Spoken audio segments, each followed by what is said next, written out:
Producto de la violencia vivida en el campo, la migración y los desplazados son una realidad inmersa en el dolor y en la confusión propia de la soledad de la ciudad. Quédese en Facetas, el tema de hoy, desplazados.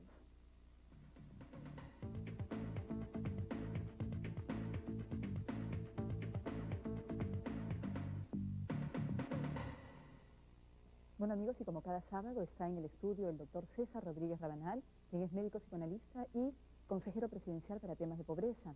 También Carolina Benavides, quien es psicóloga y quien realiza el trabajo de campo.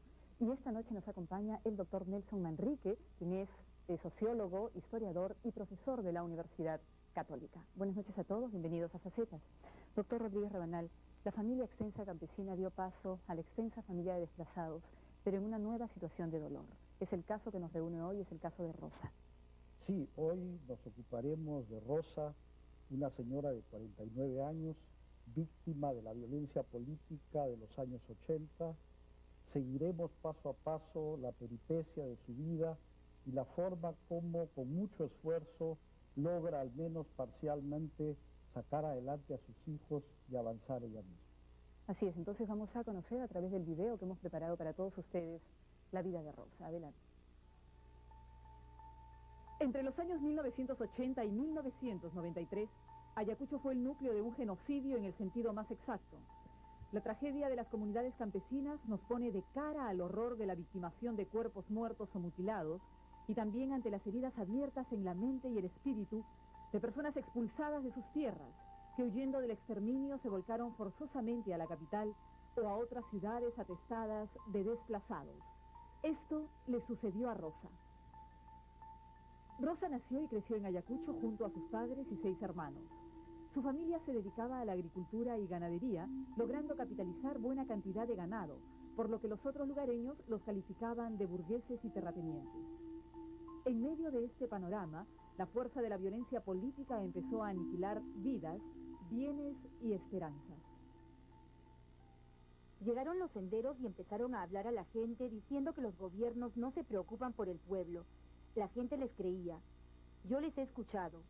Una vez llegaron a la casa de mi mamá para pedir ayuda y dijeron que ellos luchaban por los pobres, para que no haya desigualdad y para que los hombres no le saquen la vuelta a las mujeres. Yo era una joven llena de esperanza. Fui al colegio, quería ser profesional y estudié secretariado. En una oficina conocí al padre de mis 2 hijos mayores. En 1980, un grupo terrorista asesinó a un hacendado de la zona en su casa. El padre de Rosa y su ayudante fueron confundidos como parte del grupo genocida. Según recuerda Rosa, la policía les propinó duros golpes a ambos. El ayudante de su padre murió y este último fue encerrado en un calabozo de Ayacucho. Al poco tiempo lo enviaron al penal de Lurigancho en Lima. En esta época Rosa esperaba a su primer hijo. Al conocer el paradero de su padre y sin importarle su estado, Rosa viajó a la capital con un solo propósito. No conocía la ciudad. Buscando, lo encontré en una cárcel. Cuando pedí entrar a verlo, me apuntaron con escopeta. Solo pude dejarle una carta. Me respondió y me dijo que estaba mal, sangrando por la boca, y que lo llevarían al frontón. Así pasó. Pero como era muy anciano, lo devolvieron al Lurigancho. Cuando lo sacaron nomás, hubo una matanza en el frontón. Si no lo hubieran sacado, hubiera muerto ahí. Rosa, al saber que su padre no saldría libre en varios años más, y ante la impotencia de no poder hacer nada, decidió regresar a su pueblo a continuar su vida. Después de 3 años de este episodio, uno de sus hermanos desapareció, sin mayor explicación o pruebas. Hasta el día de hoy no sabe nada de él. Un año más tarde, Rosa, con un segundo hijo a cuestas y sin el apoyo de su pareja, se enfrentó con el cuadro más desgarrador. Me di cuenta que lo único que tenía era mi mamá. Fue vivir con ella mientras crecía mi barriga. Un día fui a visitar a unas primas y allí entraron y mataron a mi mamá. Los vecinos me contaron que la encerraron en un cuarto y la agarraron a palazos. Le gritaban terruca de mierda. Le echaron queroseno y la llevaron al río. Lo único que encontré fue un diente, un pedacito de seso y sangre. Mi mamá era analfabeta. La ejecutaron, la mataron. Después de matar a la madre de Rosa, incendiaron la casa donde vivían juntas y a todos los animales. Recibió una amenaza, ser la siguiente. Con sus hijos pequeños aún, Rosa emprendió el doloroso recorrido hacia Lima.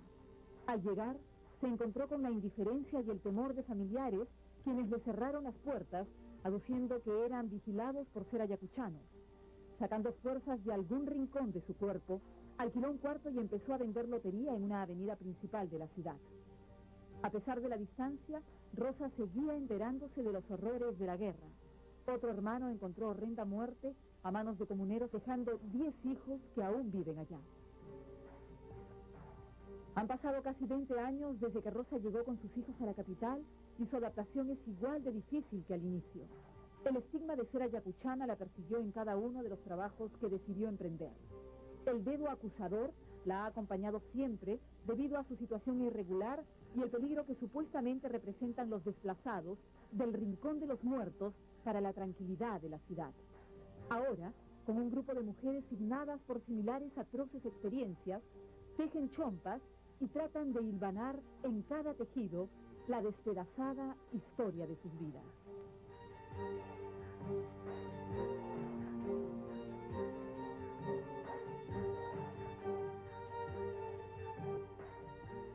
Bueno, hemos conocido a Rosa en el video que acabamos de presentar. Carolina, cuéntanos, ¿cómo llegó Rosa a ti? Yo llegué a Rosa a través de una organización que se dedica a la atención de víctimas de la violencia. Rosa es una mujer que viene de Ayacucho, hace ya varios años que vive en Lima. Ella, bueno, es una mujer que llama la atención por su postura, por su expresión, una expresión triste, ¿no?, que realmente conmueve. Ella vino a Lima por primera vez después que encarcelaron a su padre lo capturaron tras una matanza en su pueblo, una matanza a un hacendado, y lo culparon por esto, siendo él inocente. Él estaba con un auxiliar, el papá además, ¿no? Con una persona con la que trabajaba. Sí, con un compañero, y bueno, a los dos los tomaron presos. Y los trajeron de la cárcel en Ayacucho, los trajeron a Lima. Y Rosa en ese momento había justo salido embarazada, pero así todo decidió venir a buscar a su padre y ver qué podía hacer por él. Pero él iba a quedarse en la cárcel en Lima y ella decidió regresar a Ayacucho. En Ayacucho fue a vivir donde su mamá y ahí después regresó también a la ciudad. ¿Pero qué pasa? ¿Por qué antes de pasar a esta segunda parte, por ponerle un nombre, qué pasa en Lima? O sea, ella va, busca al padre, ¿qué panorama encuentra? ¿Qué situación encuentra? ¿En qué situación encuentra a su papá? Bueno, una situación bien triste, deplorable, ¿no? Estaba en la cárcel y él se sentía muy mal, estaba con tos, dice que sangraba. Ella no la dejaban verlo. Ella dice que solo se podía comunicar por carta con el papá. ¿Le dieron alguna prueba a ella de que el padre realmente había estado implicado en eso? No.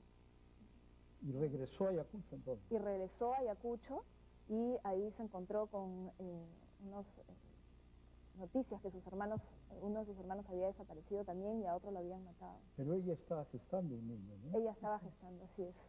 Bueno, qué terrible en esas condiciones, ¿no? Ahora sí, a mí me parece, a todos nos parece seguramente espantoso que el niño que gestaba Rosa llegara a un mundo de muerte, a un mundo donde se habían cancelado los matices, donde se imputaban cosas, asesinatos a la gente, a las personas sin detenerse suficientemente a revisar la veracidad de las acusaciones muchas veces motivadas por enconos personales, ¿no? La inhibición a matar se había encogido estrepitosamente, se mataba con ojalá que eso no se repita jamás. Estamos ante circunstancias que sugerirían que podríamos volver a esas épocas. Esperemos todos que se trate de exageraciones. Ahora, era una época en que imperaba la envidia más primitiva también, donde el que te poseía algo, por más escaso que sea, aparecía como rico, al que había que destruir, al que había que matar, en fin, un mundo del cual esperamos habernos despedido definitivamente ya. Y posiblemente los testigos no vieron nunca nada, ¿no? Como usted dice, no había diferenciaciones. Uno de los rasgos psicológicos más saltantes de la época era la escasa o nula disposición a pensar críticamente, a revisar las cosas, a detenerse, a preguntarse por la veracidad de lo que se planteaba. O sea, una situación de no diferenciación, de indiferenciación también. Eso desde el lado psicológico. Sí, señor Manrique, vemos en el caso de Rosa, el tema de hoy es el tema de los desplazados. En el caso de Rosa vemos que hay una primera llegada a Lima, ¿no? Tras los pasos de su padre para saber ya finalmente qué pasó con él. Aquí tiene ella un primer contacto con la frialdad de la ciudad. ¿Cómo ve usted este panorama en el caso de los desplazados? Ha habido migraciones a Lima desde los años 40 con mucha fuerza. Ahora, la migración que se produce en los años 80 como consecuencia de la violencia política tiene características que agravan la situación. Ya es un trauma el cambio de un mundo cultural a otro. Un desarraigo absoluto. La discriminación contra los serranos, contra los indígenas, la desconfianza, la dificultad para adecuarse a un nuevo medio. Y acá además ayacuchana, ¿no? Que Pero era sinónimo acá, en esa claro, época se de asume terror. el hecho de que ser ayacuchano para el imaginario de la gente es ser senderista. Y ella narra que sus propios familiares rechazan ayudarle por miedo, porque dicen que están vigilando su casa porque por ser ayacuchanos ya son sospechosos. ¿Y ese temor era legítimo en estos familiares? Era ¿Posiblemente real. eran vigilados? Era real, pero también hay una actuación, yo diría, lo que ha señalado César, una actuación de los miedos más primitivos. Hay una parte del relato en que ella narra que les incendian el comedor popular que han hecho ellos los vecinos. Claro, eso Es decir, hay una ruptura de los vínculos de solidaridad, los lazos elementales de compañerismo, porque la gente actúa motivada por el miedo. El miedo como emoción primaria lleva a respuestas igualmente primarias.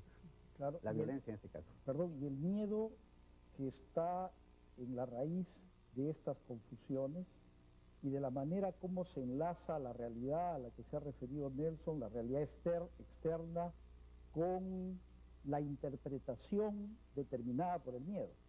Era cierto que los ayacuchanos eran considerados como sospechosos, pero los ayacuchanos actuaban también alimentando, entre comillas, las sospechas.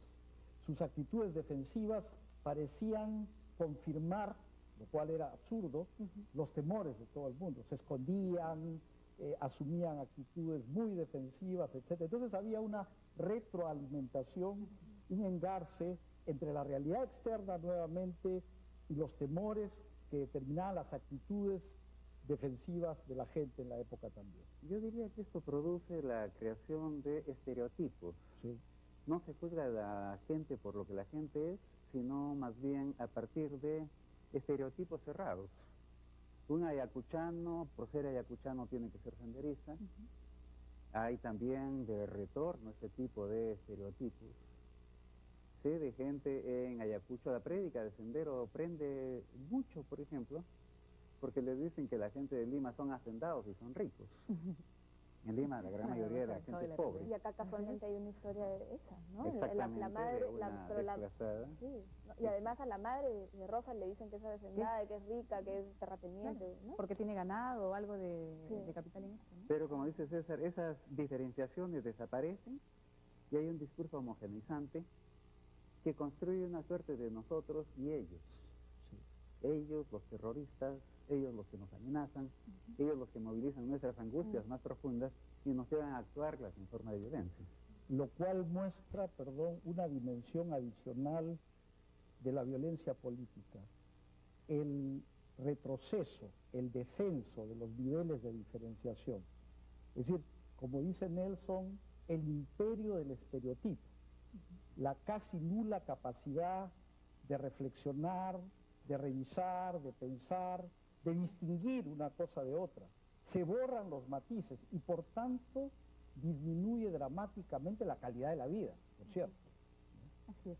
Me informan que tenemos que hacer una pausa en este momento. Vamos a seguir conociendo más sobre la vida de Rosa. Quédese en Facetas, el tema de hoy, desplazados. Regresamos en breve.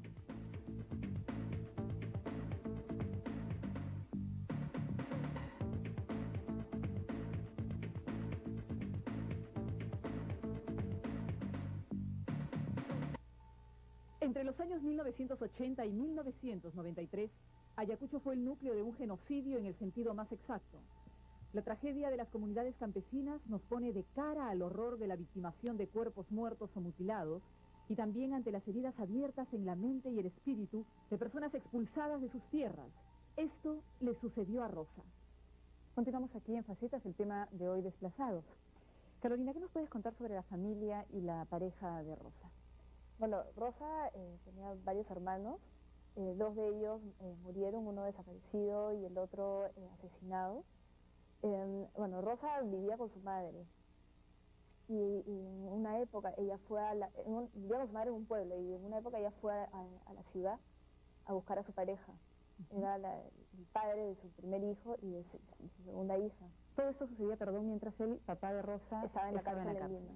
Sí. Con una pareja que no era muy estable, que digamos, ¿no? Sí, era una pareja que la trataba mal, la insultaba, le decía terruca, ¿no? Como un insulto. Y también estaba con otras mujeres, ¿no? Rosa le tenía muchos celos a otras mujeres. Él decía que había una mujer de ojos azules ahí, que Rosa le tenía muchos celos también, ¿no? Rosa quedó embarazada por segunda vez de esa pareja y él, bueno, un poco no lo reconoció y ella fue donde su mamá a vivir otra vez con ella. Y ahí se encontró con que su mamá la habían matado también. No había huellas de la mamá, no quedó más que un pedacito de seso, algo así, una cosa terrible. Sí. De la madre de quien dice que era su mayor soporte, ¿no? Era lo único que le quedaba en el mundo.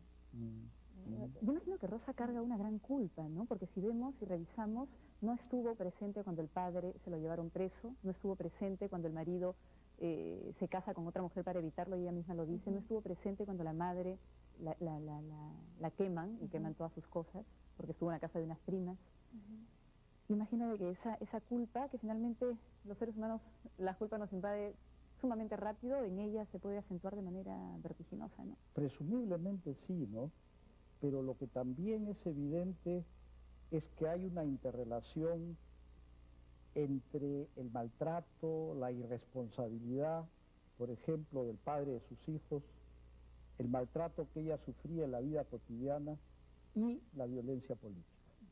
Aquí encontramos una especie de continuidad entre estas dos dimensiones, la dimensión del maltrato cotidiano, de la violencia de todos los días y la violencia política que surge después. Esta señora ha tenido que soportar cosas que rebasan la capacidad del ser humano de elaborar cosas. ¿Cuánto puede soportar Rosa? ¿Cuánto ha podido soportar? ¿Cuánto pueden soportar las Rosas del mundo, no? Ha perdido al ser humano que ella consideraba su mayor soporte, ha perdido a sus hermanos, el vientre que cuando se llenaba, cuando gestaba algo, no era augurio de algo bueno, sino eran niños que llegaban a un mundo de terror. Entonces, eso creo que debemos tenerlo muy, muy presente para todo lo que pensemos. El discurso, por ejemplo, de Sendero, según nos dijo, que les prometía luchar contra los hombres que sacaban la vuelta a las mujeres. Esto tiene que haber tocado una fibra muy sensible de Rosa, ¿no? De este hombre que se fijaba en las mujeres de ojos azules, según dice. Entonces, el discurso muy a propósito también de la realidad personal, individual, de cómo se entrecruzan las cosas. Ella menciona en algún momento que escuchaba a los senderos, ¿no? El discurso de ellos, sí, porque tocaba muchas de sus cosas personales, pero no para ayudarla a elaborar, a procesar, sino para ayudarla, para apoyarla a vengarse, para acabar con estos hombres malvados, ¿no?, que sacan la vuelta a las mujeres. En ese sentido, todo lo contrario de lo que nosotros entendemos por ayuda. La ayuda demanda procesamiento, elaboración, reflexión crítica, todo lo que se ha perdido o lo que ha disminuido dramáticamente en estos últimos años y bajo lo que todavía sufrimos hoy, ¿no es cierto, Nelson? No es algo que quedó así en los años 80 y 90, nos persigue todavía hoy y marca en gran medida el escenario en el que vivimos los peruanos. Ciertamente, yo creo que se enlazan los problemas sociales con los problemas psicológicos. Es sintomático que cuando ella habla de que la gente les creía a los senderos, dice, yo les he escuchado, y señala que ellos decían que luchaban por los pobres para que no haya desigualdad, para que los hombres no le saquen la vuelta a las mujeres. Creo que son los dos problemas centrales de lo que es su relato, de lo que es la vivencia que ella tiene de sus experiencias. Ese sufrimiento personal de la pérdida con su primera pareja, pero también con la segunda, una segunda pareja con la que tiene su siguiente hijo, y que luego descubre que era un hombre casado. Entonces eso, los hombres que sacan la vuelta, la inestabilidad total y la pobreza. Y añádele, perdón, una breve interrupción, la tragedia que significa que ella, que se siente tan pobre, material y psíquicamente, es percibida por otros como una mujer rica, como una mujer rica a la que hay que aniquilar, que tiene ganado, que tiene alguna propiedad. Todo esto formaba, ojalá que formaba parte de ese mundo dantesco que hemos padecido durante tantos años en el Perú. Los vecinos le decían a ella que se escapara del pueblo, ¿no? A propósito de eso. Pero como una mujer que sobrepasa la muerte, por ejemplo, que coge a sus hijos y se va en lo cotidiano, en lo doméstico, puede verse arrasada, por ejemplo, en estas relaciones personales. Eso particularmente me llama la atención. No, pero es natural que una mujer como ella, un ser humano como ella, particularmente sufriente, acosada por la vida, por la violencia, por la tragedia, pues busque cobijo, busque apoyo en quien se la ofrece. Ella nos ha contado que se enamora de su jefe, que es un señor bastante mayor que ella, que de alguna forma le sugiere protección, le sugiere apoyo, insiste en él, no obstante saber que es un irresponsable y que tiene muchas mujeres. Hay ahí una ilusión. El padre de ella no está al alcance, está preso, ella sabe que por muchos años. Es decir, es perfectamente comprensible que Rosa busque apoyo, que busque ayuda por ahí, aunque ese apoyo y esa ayuda resulte contraproducente, aunque signifique añadirle aún más sufrimiento del que ya tiene. Además ella dice literalmente, alguien se cruzó en mi camino, ¿no? Entonces, es una soledad muy grande la que debe sentir uno para cerrarse a lo primero que se cruce justamente en el camino. No hay capacidad de elección. Creo que está muy claro lo de la búsqueda de un padre, una imagen paterna, ¿no? Cuando habla del final con su segunda pareja, cuando él decide abandonarlo porque se entera de que está casado, el hombre intenta volver y ella dice que su padre había salido de prisión por suerte, que su padre le ayudó a echarlo. Y ahí yo pensaba, César, que ella encaja muy bien en esta definición que hiciste tú en tu libro Cicatrices de la Pobreza, de lo que es un sobreviviente. Sí. Es decir, una persona que vive en tal condición de precariedad, no solo económica, sino psicológica, pensemos en la economía interna de la persona, que todas sus energías se agotan en el solo sobrevivir. Creo que esa es una constante de esta permanente inestabilidad de su vida, personal, familiar, social. Claro, y esta estrategia de sobrevivencia, como dices tú, como recuerdas algo que alguna vez planteé, parece haberse extendido muchísimo, no queda circunscrita a Rosa. Los actores de la violencia política, los más directos, parecen contagiados también de eso. Hay un afán de sobrevivir de ambos grupos involucrados en la lucha, de quienes por la ley están encargados de combatir el terrorismo.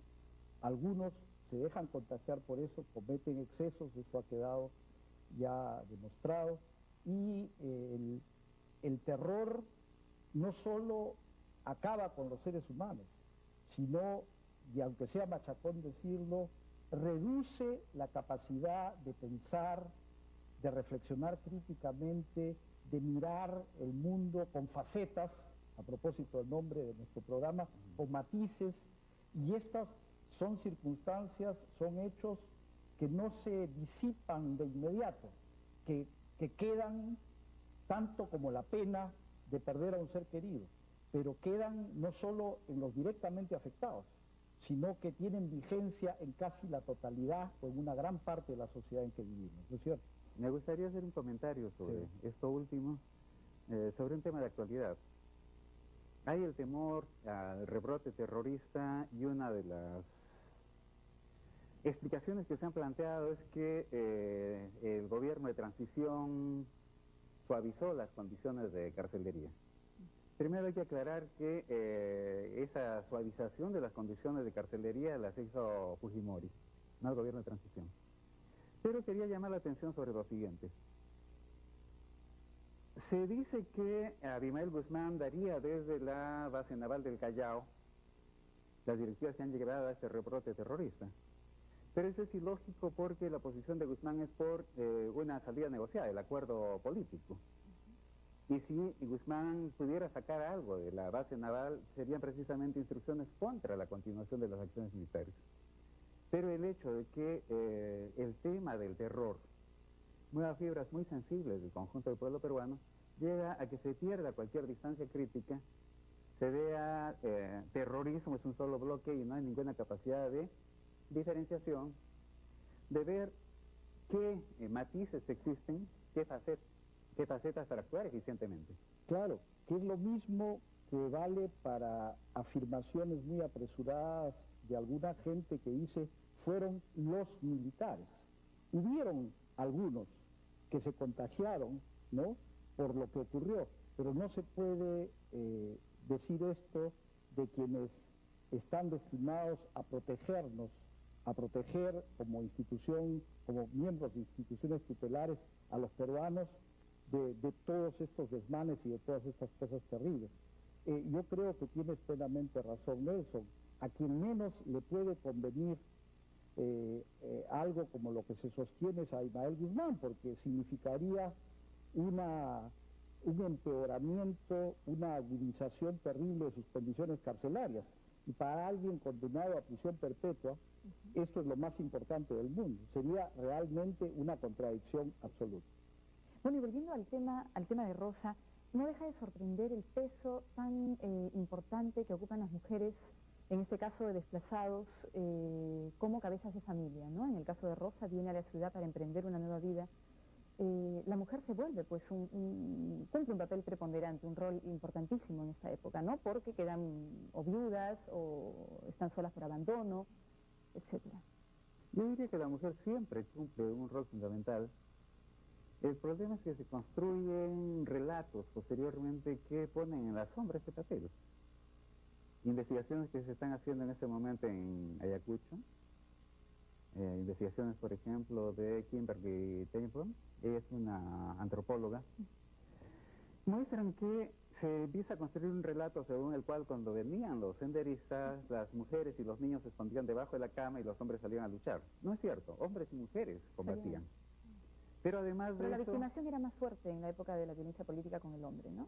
No, las mujeres combatían, pero además cuando tenían que huir, la mujer tenía, además de combatir, que pensar que su marido y sus hijos tenían que comer 3 veces al día, que tenían que ver en qué condiciones iban a poder calentar la comida, cocinar, etcétera, etcétera.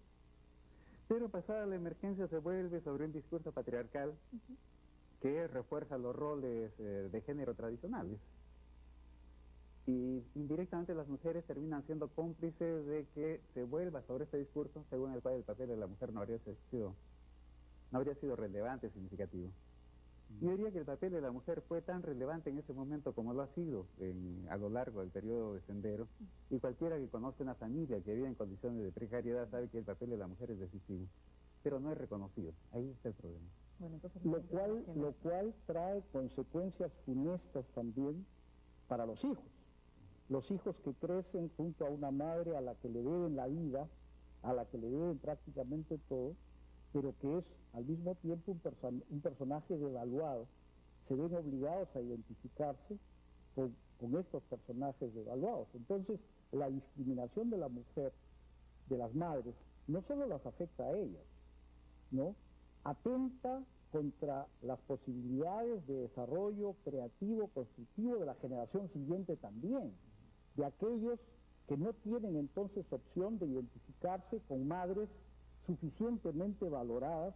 Esto lo hemos observado en investigaciones, por ejemplo, en el sistema educativo, donde chicos que llegan al colegio con una imagen de la madre devaluada, el padre generalmente ausente, o porque ha abandonado la casa, o porque trabaja, o por lo que sea, y se encuentran con la imagen también deteriorada del maestro, ¿no? Entonces, el enlace que se produce entre la imagen de la madre devaluada y el maestro precario es terrible, porque lo que se produce es una ausencia de paradigmas, de modelos a imitar, de modelos con los que se puede uno identificar. ¿Y qué sucede ahí con los jóvenes, por ejemplo? Con los jóvenes, O bueno, con estos hijos. orfandad de paradigmas, desorientación, falta de brújula, deterioro de la autoestima, todo eso. Carolina, ¿por qué no nos cuentas un poquito, hablando de los hijos, cómo fue la infancia de Rosa? Bueno, Rosa vivía con su familia, su padre, ella dice que era un hombre violento porque le gustaban las cosas rápido. Su madre era una madre presente, cariñosa, que estaba ahí ocupándose de los hijos. Bueno, ella más que nada relata su historia actual y su rol como madre, ¿no? Ahora ustedes. Ella tiene una relación muy cercana con sus hijos, pero dice que sus hijos están mal nutridos, han crecido mal alimentados, han desarrollado mal. Uno de sus hijos tiene epilepsia, el otro dice que tiene hincones en el pecho y eso no les ha permitido pues crecer bien. También uno de sus hijos tiene un hijo a su vez que tiene un problema físico y a este hijo dice que no le alcanza el dinero, ¿no? para ayudar a este bebé. Ahí aparece nuevamente el pedido, ¿no? El pedido permanente que hemos visto en otros casos también, de situaciones muy similares. Ahí hay también algo a lo que ha aludido Nelson. A la señora Rosa no le alcanza. Ella dice esto refiriéndose a su hijo, pero no solo no le alcanzan los medios materiales, sino los traumas vividos, el drama de la violencia política, de la guerra interna, ha consumido la pobreza, la envidia dirigida contra ella, no solo la envidia que ella ha sentido, sino ella como objeto de envidia. Todo esto ha consumido tanto esta señora que no le alcanza para poder sentirse medianamente bien, para poder apoyar suficientemente a sus hijos.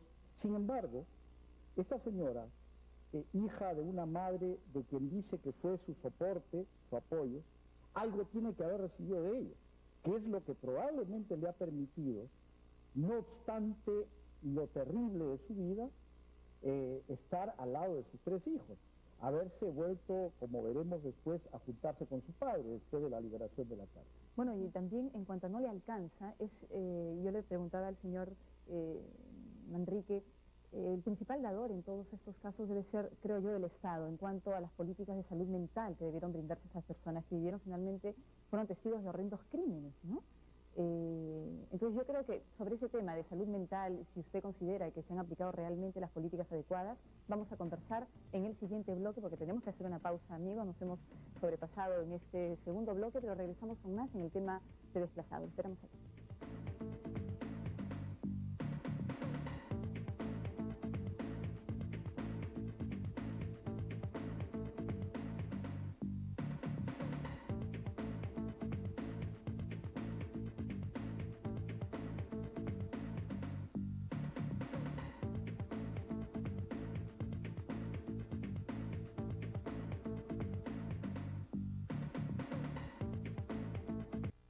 Entre los años 1980 y 1993, Ayacucho fue el núcleo de un genocidio en el sentido más exacto.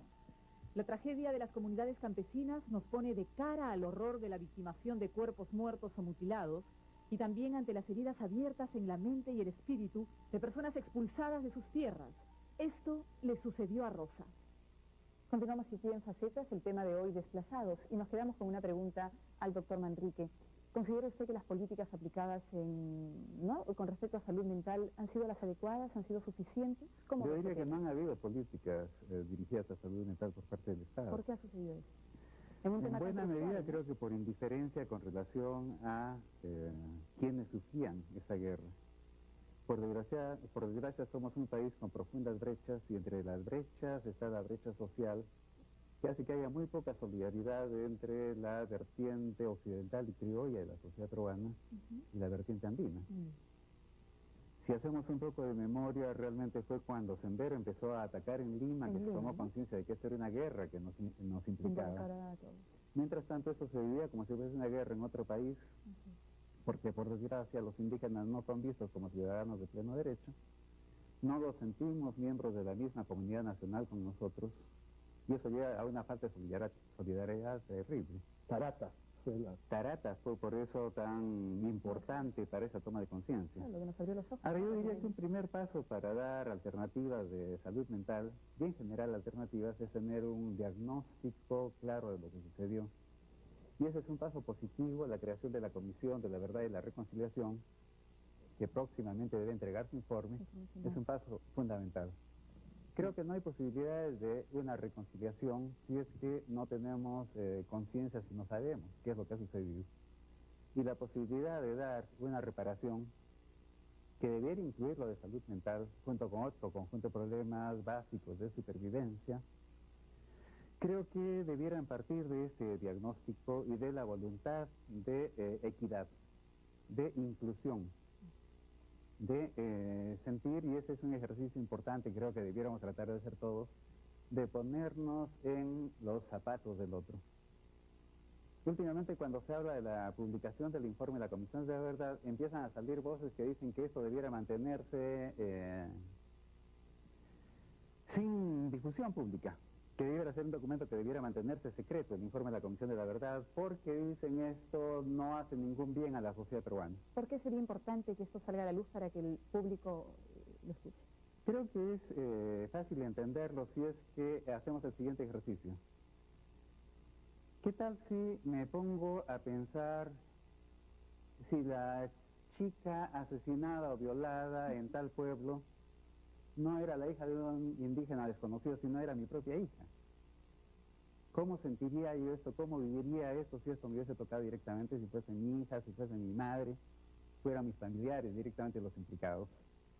Creo que desde ahí podemos entender cuáles son las necesidades y algo que se encontró en el trabajo de la Comisión de la Verdad, la necesidad de la gente de hablar, la necesidad de ser escuchada, la necesidad de sentir que ellos les importan a los demás, que el Estado tiene interés en hacer algo, que hay voluntad de reparación, de inclusión. Sí, yo creo que sí, que a propósito de la política de salud mental, el hecho que el Estado haya creado la Comisión de la Verdad, que se ha puesto a trabajar muy intensamente, las sesiones de trabajo, los encuentros con las víctimas de la violencia, con eventuales victimarios también, es el inicio de un proceso de política de salud mental ya. Eso es practicar salud mental. Sin la labor de una comisión como la de la verdad, resultaría imposible imaginarse ninguna forma de salud mental, ninguna atención. Eso ya es el inicio de una elaboración colectiva y por tanto una parte fundamental de lo que todos entendemos por salud mental en el sentido más vasto de la palabra. Pero creo que vamos a tocar también, no nos olvidemos de la señora Rosa, que está comprendida dentro de las reflexiones, pero a lo mejor nos cuenta algo. Claro, y es el tema que nos bueno, quizás les cuento un poco la vida de la señora acá en Lima. Ahora en Lima, ¿no? Ella, bueno, cuando recién llegó, vivía en la casa de una persona, alquilaba un cuarto, pero esa persona la acusó de robo y ella, bueno, se fue de la casa, ¿no? Le pagó lo que supuestamente se había robado y se fue a un arenal a armar su chocita. Ahí en ese arenal armó un comedor popular y otros vecinos incendiaron el comedor. Entonces ella se fue a otro arenal y con un grupo de mujeres armó un grupo de tejedoras y le mostraron a una persona de una organización francesa su trabajo y esa organización los ha auspiciado y hasta ahora pues se mantienen con Están trabajando en eso. Sí.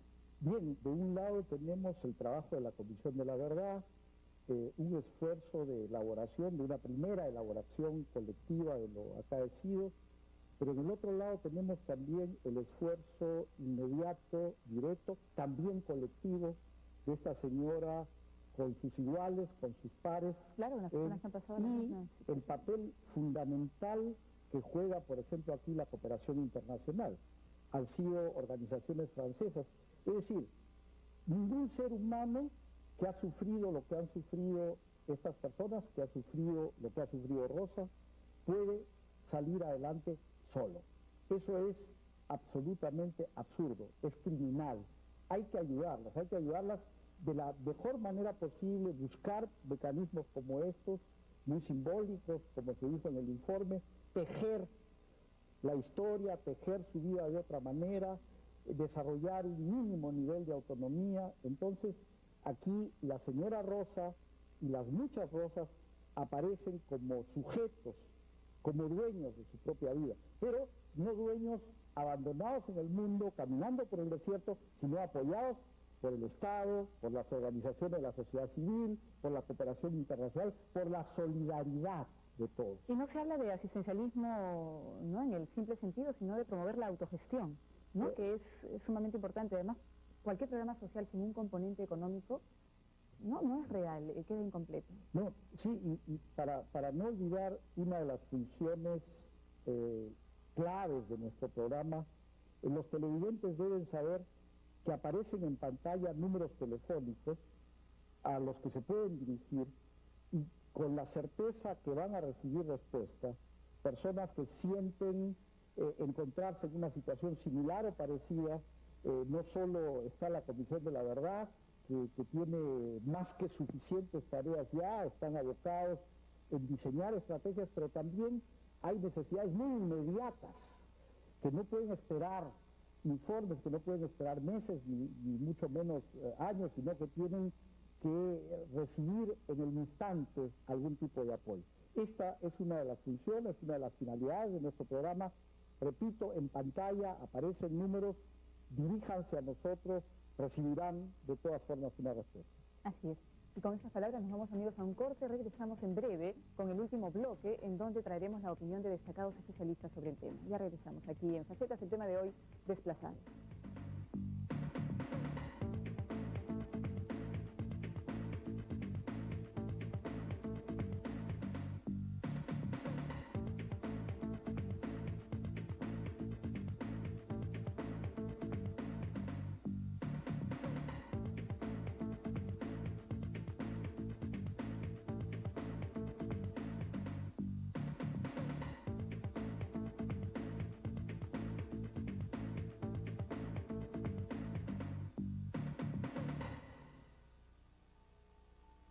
Entre los años 1980 y 1993, Ayacucho fue el núcleo de un genocidio en el sentido más exacto. La tragedia de las comunidades campesinas nos pone de cara al horror de la victimación de cuerpos muertos o mutilados y también ante las heridas abiertas en la mente y el espíritu de personas expulsadas de sus tierras. Esto le sucedió a Rosa. Entre los años 1980 y 1993, Ayacucho fue el núcleo de un genocidio en el sentido más exacto. La tragedia de las comunidades campesinas nos pone de cara al horror de la victimación de cuerpos muertos o mutilados y también ante las heridas abiertas en la mente y el espíritu de personas expulsadas de sus tierras. Esto le sucedió a Rosa. Continuamos, amigos, en Facetas, el tema de hoy, desplazados. Como les habíamos anunciado, vamos a escuchar las palabras de destacados especialistas sobre el tema. La primera de ellas es la del doctor, el médico psiquiatra Mariano Querol. Vamos con eso. El migrante es discriminado, usualmente, por la discriminación de casta, de clase, de raza, de todo. Entonces, el migrante tiene, en este caso específico, como el serrano. Y ya eso es una discriminación llamémoslo por etnia, ¿no?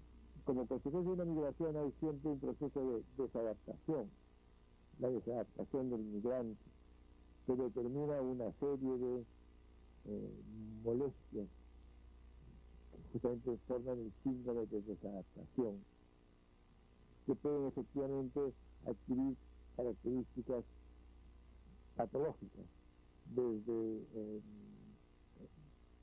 características de alteraciones digestivas, alteraciones respiratorias, alteraciones dérmicas, o bien la más frecuente de todas, o las más frecuentes de todas, que son las alteraciones de tipo psicológico, concretamente angustia y situación de estrés. Sobre lo dicho por el doctor Querol, hemos conversado largamente durante el programa. La discriminación racial, étnica, Nelson Manrique se ha referido a este mundo con una brecha profunda entre lo andino y lo costeño, pero todo esto alude únicamente a la migración como tal. En nuestro programa de hoy nos hemos ocupado específicamente de los desplazados, de aquellos que se vieron forzados a abandonar su lugar de origen como consecuencia de la violencia política. Y allí los conceptos de patología, los síndromes que surgen, tienen que ser abordados de otra manera. Yo creo que vale la pena, que es imprescindible referirse más al cruce entre lo histórico, social y lo individual. Me parece que es mucho más fructífero en el caso de los desplazados, de las víctimas de la guerra, que referirse a las características psicopatológicas de los migrantes, ¿no? No obstante que lo dicho por el doctor Querol es cierto cuando se refiere a las personas que se trasladan de un lugar a otro, la desadaptación. Y quizá lo que usted está diciendo lo vamos a escuchar en la siguiente opinión, la del señor Eduardo Toche, sociólogo de la ONG DESCO. El hecho de salir de su lugar de origen no significa efectivamente romper, quebrar, salir del tejido social en donde estuvo insertado y desplazarse hacia lugares no solamente que, digamos, no son propios, sino también debido a las propias condiciones del país, que era de difícil o de imposible inserción, ¿no? Entonces estamos hablando de grupos y contingentes de personas que en buena medida lo único que ha podido desarrollar son capacidades marginales, no fuera del sistema. Todos los problemas provocados como resultado de la violencia política deben tener una direccionalidad para empezar. ¿Cómo empezamos a establecer políticas de inclusión de esta población que fue afectada, fue apartada y fue marginalizada, ¿no? Entonces aquí hay varias líneas, ¿no? Una primera línea que parece ser la más evidente es ver, por ejemplo, cómo terminamos con los problemas de identificación de estas personas, ¿no? Gran parte de estas personas perdieron, digamos, su capacidad de ciudadanía hasta por las cuestiones más elementales, por ejemplo, la obtención de un DNI, ¿no? El hecho de que seguramente muchas de ellas, siendo inocentes, estiman, sospechan que pueden estar requisitoriadas con encargos de terrorismo, ¿no? Muchas de ellas deben sentirse todavía, digamos, con mucho miedo de acercarse a una dependencia pública, a gestionar sus derechos. Entonces, aquí hay cuestiones obvias, evidentes, ¿no?, que es necesario empezar a subsanar. Todas aquellas personas que estuvieron dentro de los escenarios más agudos de violencia política y fueron partícipes involuntarios, ¿no?, de actos de violencia política, ¿no?, necesariamente han sido personas que se les ha afectado su vida de manera considerable. El comentario de Eduardo Toche nos plantea el problema de las consecuencias post-violencia, y creo que ahí es necesario llamar la atención sobre el hecho de que el patrón de la migración cambió con la violencia política. Normalmente quienes migraban preparaban la migración durante un tiempo. En este caso la gente tiene que huir con lo que tiene puesto, abandonando sus tierras, abandonando sus propiedades, sin ninguna preparación para llegar y encontrarse, como el caso de Rosa, sin ningún soporte, ni siquiera familiar, que le permita insertarse.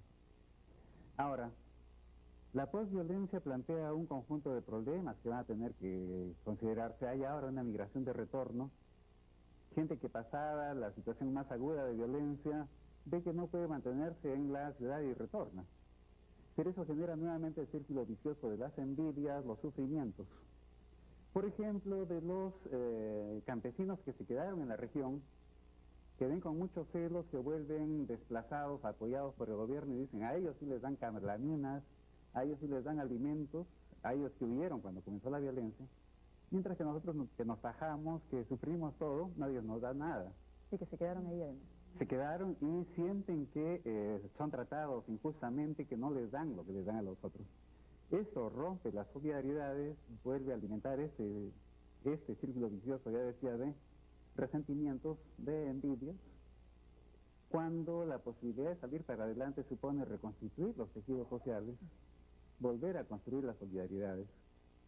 En ese sentido, el tratamiento de la salud mental, que es el tema de este bloque, tiene que pasar por permitir elaborar en un proceso que va a ser largo, y hay que tener claro esto.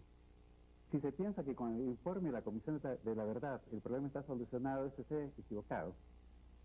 Si yo voy donde el mejor médico del mundo y me hace el diagnóstico más certero, eso no me va a curar de la infección, si es que no hay un tratamiento. Es un punto de partida, entonces. Exacto. Vamos a escuchar ahora la opinión de la señora Isabel Coral. Ella es jefa nacional del programa de repoblamiento y desarrollo de zonas de emergencia del MINDES. Vamos a escucharla. Su ubicación no fue fácil, ¿no? Entonces tuvieron muchas veces que hacer un periplo previo de ubicar hasta entre 2 y 5 zonas de refugio previas para llegar al destino donde se asientan por un tiempo más prolongado. Los que vienen a ciudades más grandes son los que tienen experiencia urbana, es decir, los que antes han venido a Lima por alguna otra razón, los que tienen familiares aquí o los que tienen mayor escolaridad. Entonces también eso ha determinado cuán lejos puedan desplazarse. La planificación del desplazamiento tiene un tiempo muy pequeño, es intempestivo, es forzado, ¿no es cierto? Y a diferencia de la migración económica, rebaja la expectativa en cuanto a sus objetivos. La planificación del desplazamiento económico dura entre 6 meses y 2 años. Y la planificación del desplazamiento por violencia dura a veces minutos y hasta un máximo de un par de días. Esta población, que en un 70% es población rural, ¿no? Su experiencia laboral es básicamente agrícola y pecuaria. Entonces, cuando van a las ciudades, en realidad se quedan sin oportunidad de reconstruir su desarrollo económico y hasta su propia sobrevivencia. Lo más grave aquí es que la exclusión étnico-cultural no solo es de la población urbana, citadina, de sectores medios y altos, que sí lo hubo, es principalmente de otros pobres que comparten el ámbito con ellos. Y quizás lo más grave que podríamos agregar a esto, o lo más reciente, lo más preocupante, pero para nada todavía masivo, es que estamos comenzando a recibir demandas de apoyo para nuevos desplazamientos en este último año. Sí, lo dicho por Isabel Coral tiene una analogía marcada con lo planteado por Nelson Manrique. Los patrones de migración que cambian, los tiempos que son diferentes, pero también el hecho que no es suficiente planificar, organizar el retorno, por ejemplo.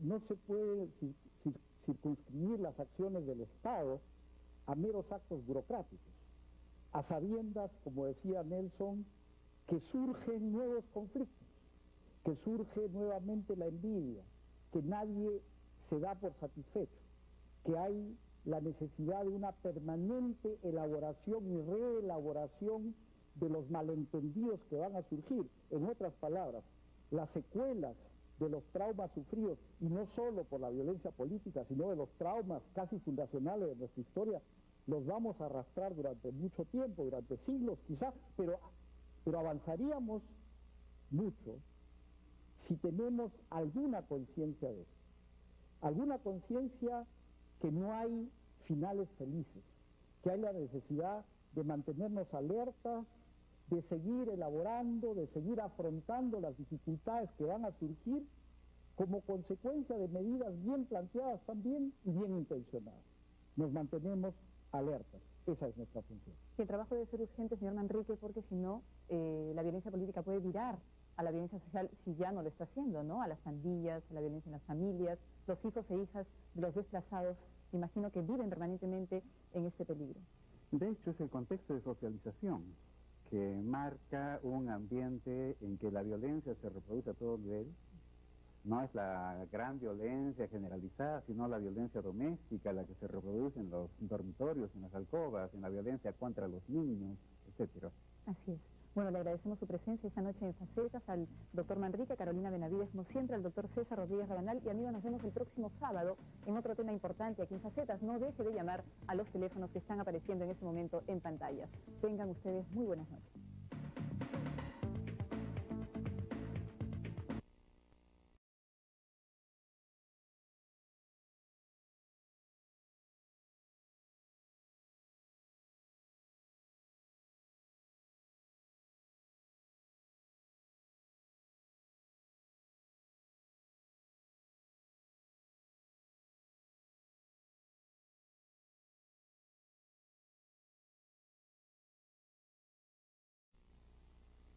Producto de la violencia vivida en el campo, la migración y los desplazados son una realidad inmersa en el dolor y en la confusión propia de la soledad de la ciudad.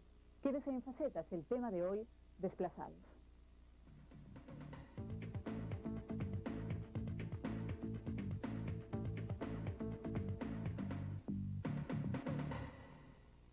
Bueno amigos, y como cada sábado está en el estudio el doctor César Rodríguez Rabanal, quien es médico psicoanalista y consejero presidencial para temas de pobreza.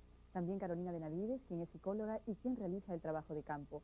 Y esta noche nos acompaña el doctor Nelson Manrique, quien es sociólogo, historiador y profesor de la Universidad Católica. Buenas noches a todos, bienvenidos a Facetas.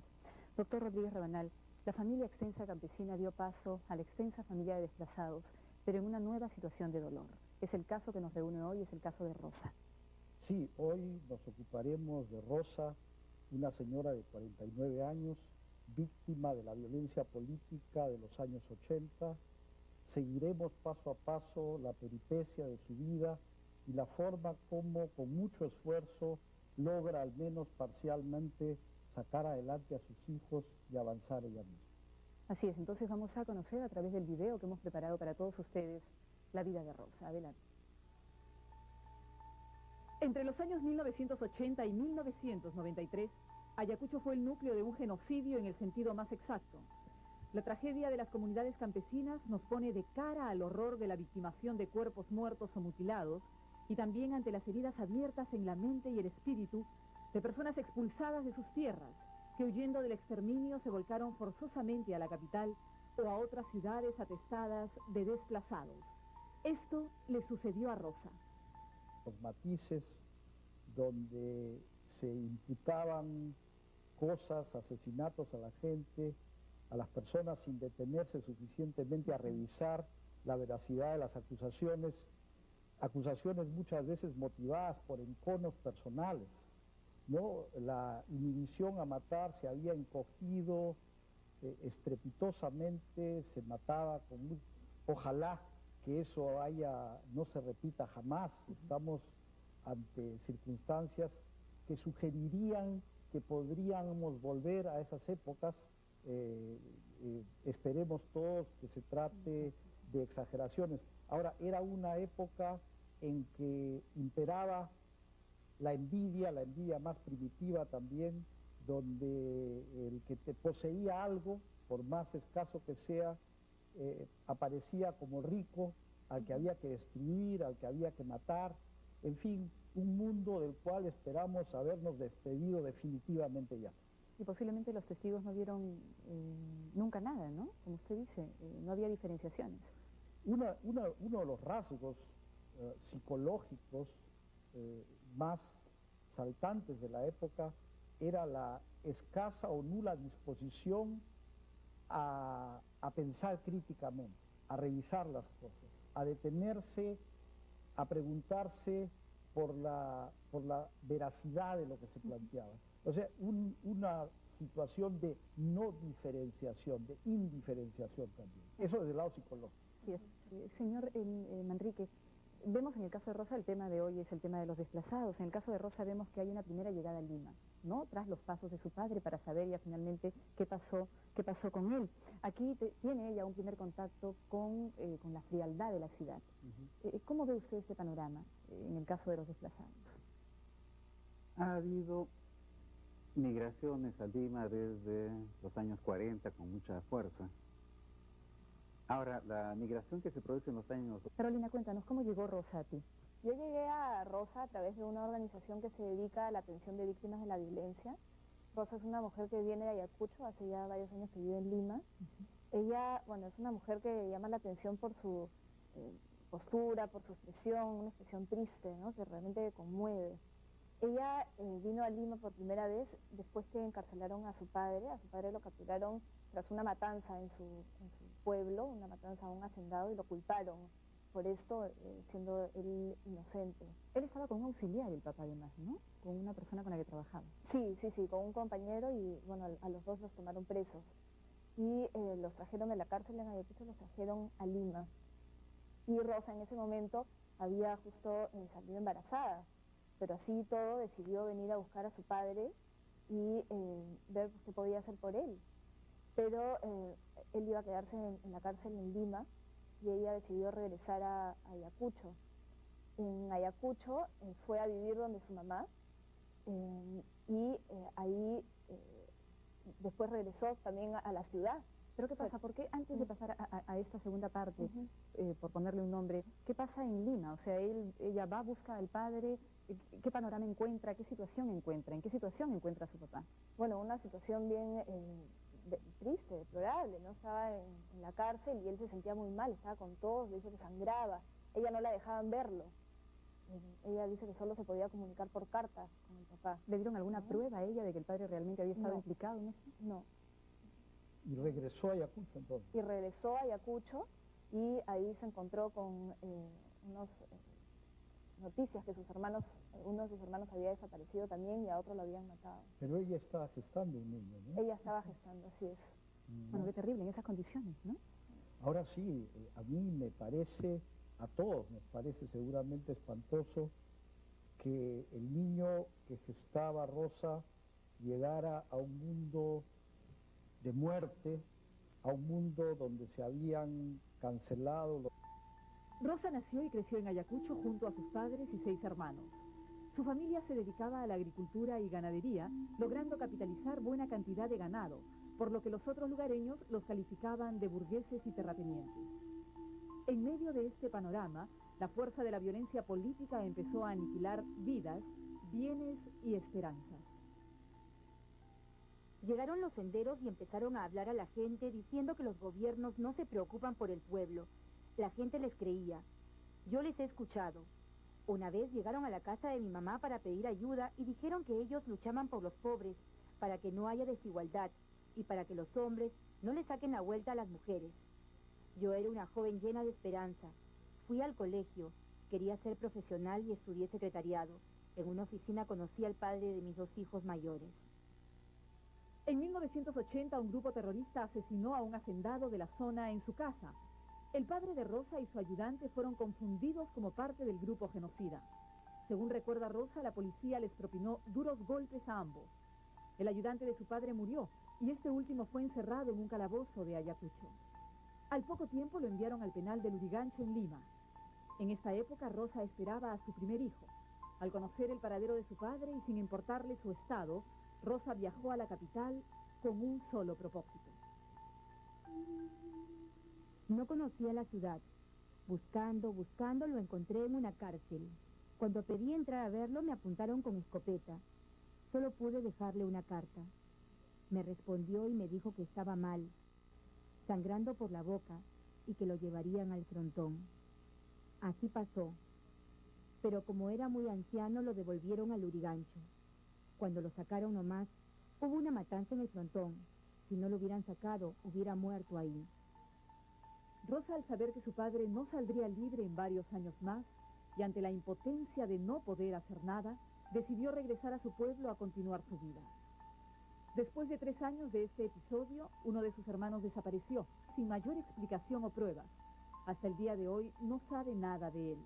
Un año más tarde, Rosa, con un segundo hijo a cuestas y sin el apoyo de su pareja, se enfrentó con el cuadro más desgarrador.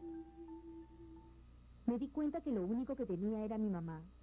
Fue vivir con ella mientras crecía mi barriga. Un día fui a visitar a unas primas y allí entraron y mataron a mi mamá. Los vecinos me contaron que la encerraron en un cuarto y la agarraron a palazos.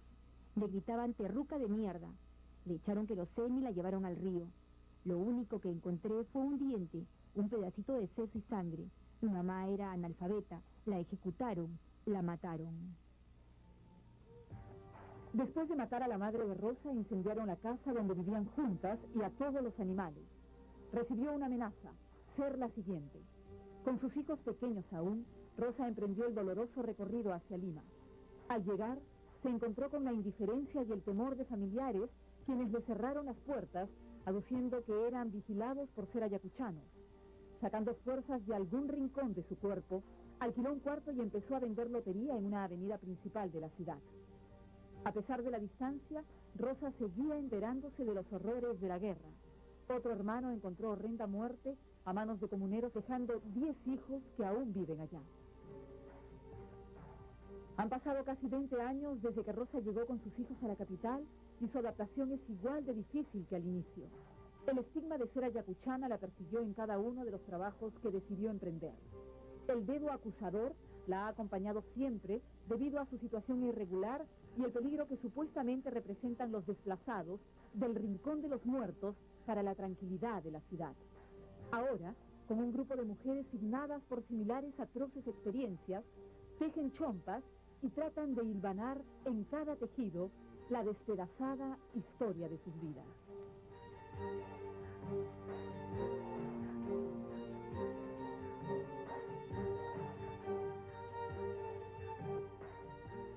Bueno, hemos conocido a Rosa en el video que acabamos de presentar.